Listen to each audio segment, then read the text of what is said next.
It's really important to understand this about God's discipline.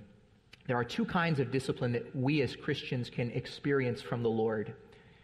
One, sometimes we experience discipline because of disobedience. If you belong to Jesus, if you're God's child, God will discipline you when you sin. This can happen in all sorts of different ways, right? Like sometimes God just leaves us to ourselves and lets us bear the rotten fruit of our sinful decisions. It's just sort of a natural reaction. You reap what you sow. And in one sense, that's the discipline of God playing out. Sometimes we can experience, if we're Christians and we're living in sin or ways that we know are sinful, sometimes what we can do is we can experience spiritual depression, if you will, from the Lord. That's another way. There's a sort of weight of God's conviction. King David said, "Your hand was heavy upon me." Sometimes when we sin, I mean, this is wild, and we often don't want to think about this, but sometimes when we sin or we continue in sin, God disciplines us with things like sickness and even death. You think again about King David. You have this story. He was this king in the Old Testament, and he sinned in these horrible ways despite the fact that he really knew who God was.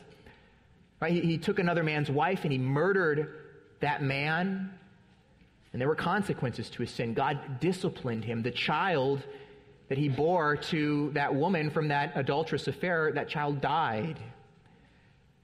Apostle Paul in 1 Corinthians talks about how Christians, when you come together for communion and you approach God irreverently, for this reason, this is one of the reasons why many of you are sick and weak, and some have even died, because we're not approaching God with faith and reverence. And so one of the ways that the Bible teaches God disciplines us is when we sin and we're continuing in sin, God doesn't just let us continue like that. It's a sign of God's love. It's a sign of God's goodness. And let me just say, if you're a Christian, if you confess to be a Christian, you just live in sin, and there's no sense of grief over your sin. There's no discipline. It's just sort of like, yeah, this is how I live. God is okay. We worked something out. What this text is saying here, that you know that's not the case. If you're a believer in Jesus Christ and you are persisting in sin, God, because he is your Father, will discipline you. And if you don't experience the discipline of the Lord, what does this text say? People that don't experience discipline they're just not children. They're illegitimate, the author to the Hebrews says. So one of the ways in Scripture that we're told that God disciplines us is he disciplines us as a result of sin.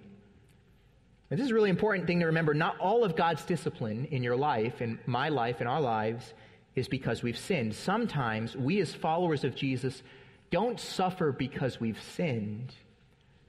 Sometimes we suffer just because it's God's will.